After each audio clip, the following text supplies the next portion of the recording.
महाराष्ट्राचे भावी मुख्यमंत्री अजित पवार असे फलक आता लागायला लागलेत। बारामतीला तिथे आज सकाळपासून सुरुवात झाली। खरंच महाराष्ट्राचे भावी मुख्यमंत्री अजित पवार होतील तुमच्या माध्यमातून किंवा काय? नाही, प्रश्न विचारण्यात जरा दोष होतोय। आमच्या माध्यमातून तर प्रश्नच नाही आणि त्यांचे समर्थक त्यांना मुख्यमंत्री करू इच्छित आहेत असा त्याचा अर्थ। आता त्याची काळजी हे एकनाथ शिंदे, देवेंद्र फडणवीस यांनी करायची आहे। मी गरीब माणूस आहे, मला काय। मोर्चाला जाताय तुम्ही आता, मोर्चानंतर काय भूमिका असणार आहे? या छत्रपती शिवाजी महाराजांचा पुतळा कोसळला, महाराष्ट्राचा स्वाभिमान कोसळलाय असं आम्ही समजतो। महाराष्ट्रातल्या तमाम शिवप्रेमींना प्रचंड संताप आलाय या सरकारच्या भ्रष्टाचारी नाकर्तेपणाचा। त्यामुळं महाराष्ट्रभर आता आंदोलन याच्यावर होणार आहे।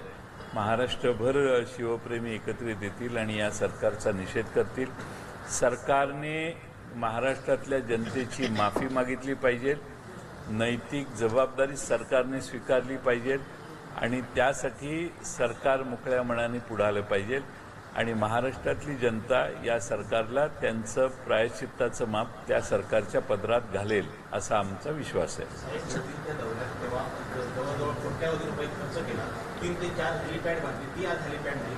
शिवाजी महाराजांचा पुतळा पण पडला। जर एक महाविकास आघाडी सरकारच्या काळात जर एका भ्रष्टाचाराचा आरोप झाला, सीबीआय आणि ईडीची धमकी दिली जात होती।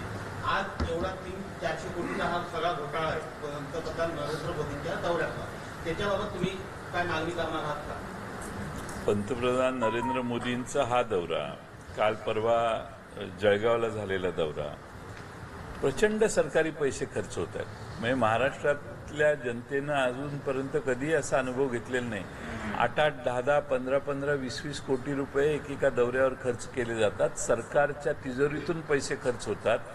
यांना पेन्शनरना द्यायला पैसे नाहीत, यांना संजय गांधी निराधार योजनेत घेणाऱ्या लोकांचे पैसे वेळेवर देता येत नाहीत, अनेक योजनांचे पैसे सरकारला वेळेवर देता येत नाहीत। पण या इव्हेंट म्हणून म्हणतो की हे सरकार इव्हेंट जीवी आहे आणि इव्हेंट करायच्या, प्रचंड त्याच्या प्रसिद्ध्या करायच्या, मुळात तपशिलात लोकांच्या हातात काहीच मिळत नाही। शेवटी कार्यक्रम झाला, लोकांच्या हातात लक्षात येतं की हातात आपल्या भोपळा मिळाला।